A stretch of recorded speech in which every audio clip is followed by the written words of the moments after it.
Hey there! In this lesson, we are going to evaluate limits analytically. Well, what does that mean, to evaluate limits analytically? Well, basically what that means is we are going to figure out how to find the limits of things without having to graph them or use tables of data.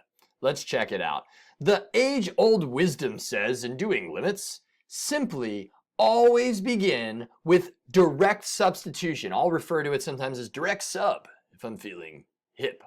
In other words, plug in the x value of your limit into your function first to see where you stand. And I'm going to show you why this makes sense so much of the time.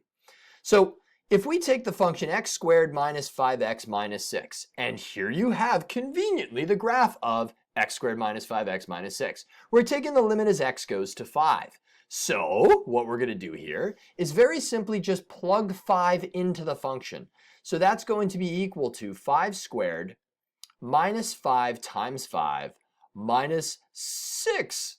And when we simplify that out, that's going to be 25 minus 25 minus 6, which equals out to negative 6. So the limit as x approaches 5 of x squared minus 5x minus 6 is negative 6. So why does that work? Well, let's take a look at the graph here. You've got, again, x squared minus 5x minus 6. We took the limit as x approaches 5. That was down here. Well, because this curve is nice and continuous everywhere, there's no holes, no jumps, no gaps.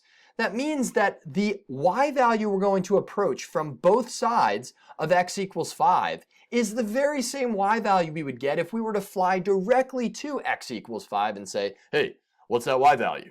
So let me be very clear. We are approaching x equals 5, and the y value we approach when we do that x approach is negative 6. So we're not going to the point saying that's the value. But the value at 5 negative 6 is the value we'll approach. So instead of drawing out a graph, instead of drawing out a table of values, we can be very confident, 100% confident, that the value we'll approach as x goes to 5 will be negative 6. It's as simple as that. So plug in the value always to start your limits. Let's do some practice with this. It's super, super simple, and you'll see how easy these limits can be. Okay, so it says find each limit. Well, that's easy enough. We'll take a look here. The limit as x approaches 3 of 5, and you might say, what can I plug 3 into if there's no x value? Well, the limit of any constant is going to be that constant. And just a quick reason why here. You've got the graph of y equals 5, right? A terrible looking graph. Oh man.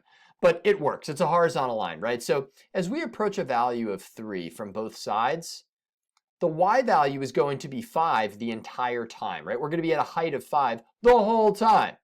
Okay, that's it. It's that simple. So a constant remains a constant. Now, this is a lot easier. We've got the graph of x cubed. I've got the limit as x approaches 2. So that's going to be equal to 2 cubed, and that's equal to 8. So the limit as x approaches 2 of x cubed is 8. Limit as x goes to negative 3 of 5x squared. That will be equal to 5 times negative 3 squared, again, using direct substitution. And that's equal to 5 times 9, which is equal to 45. My purpose in going through all these different examples, you might say, yeah, I get it. We plug in the number, Groden or Matt, or again, whatever you call me. But so the reason why I'm going through so many different examples is I want to show you that there are many different types of functions where we can just evaluate the limit directly into them. Here's a line of 2x minus 9. The limit as x goes to 7 of it. We're going to take 7 and we're going to evaluate it in. So that's 2 times 7 minus 9. And we simplify that, that's going to end up being 16 minus 9, which is equal to, oh, not 16, my word! Since when was 2 times 7 16? 2 times 7 is 14, minus 9 is 5. There we have it. You got this, right? You're feeling good. I'm feeling pumped. Let's keep going. The limit as x goes to 6 of a product of two things. Doesn't matter. Plug in the 6. We get 2 times 6, going in for this x, times 6 plus 1. Again, going in for that x. Now we're going to simplify, hopefully more careful than I did that last problem. 2 times 6 is 12, right here. 6 plus 1 is 7. And you multiply those together, and in most worlds, that's 84. But there's more. Okay, so what about these problems? Well, it doesn't matter if you've got a square root over 7x. Plug in the 2.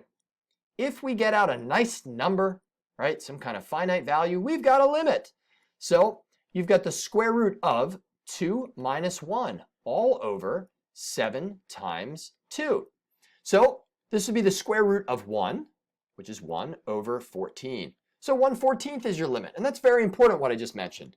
If you get out a nice finite number, you've got your limit in like 99.9% of cases. We'll get to that down the road. But this is a pretty fail-safe way of evaluating limits. Just plug in those numbers. There are not many exceptions to this. So the limit as x goes to -3 of a function within a function, x plus 5 to the 4th. Well, I plug in -3, direct sub it in there, add it to 5, x plus 5, raised it to the 4th. That leaves me with 2 inside the parentheses to the 4th. And that simplifies out to 16, 2 to the 4th power. Now we got a polynomial. Well, we saw from the initial example that we can just plug a number into that. So I'm going to plug 4 into this value, and I'll get 2 times 4 squared plus 4 minus 5. Again, evaluating in 4 into this function, and that will give us our limit. So 4 squared is 16, so I get 2 times 16 plus 4 minus 5. And we simplify this. This is going to be 32, 2 times 16, plus 4 minus 5. That's 36 minus 5 is 31. Beautiful. I'm going to box that one. Why not? Let's go back and box some of these. I haven't been doing that. Not a big deal if we didn't, though. And last but not least, we've got another nice function with no interruptions in it. The square root of x squared plus 8. At 1, we're going to plug in that 1 where we have our limit. So the limit as x approaches 1 of this thing. Square root of 1 squared plus 8 is going to be equal to the square root of 1 plus 8, which is 9. The square root of 9 is 3. The moral of the story, if you're given a limit, and you're not given its graph or a table or graphing calculator, plug the gosh darn x value into the limit. If you get out a nice finite number, chances are like 99.9999% that the limit is that number that you got. And in a math class, it's 100% that that's going to be the value, except for one exception, which we'll get to in a later video. One exception. All right, until then, and I can't wait to see you then, I'll see you in the next video. Peace.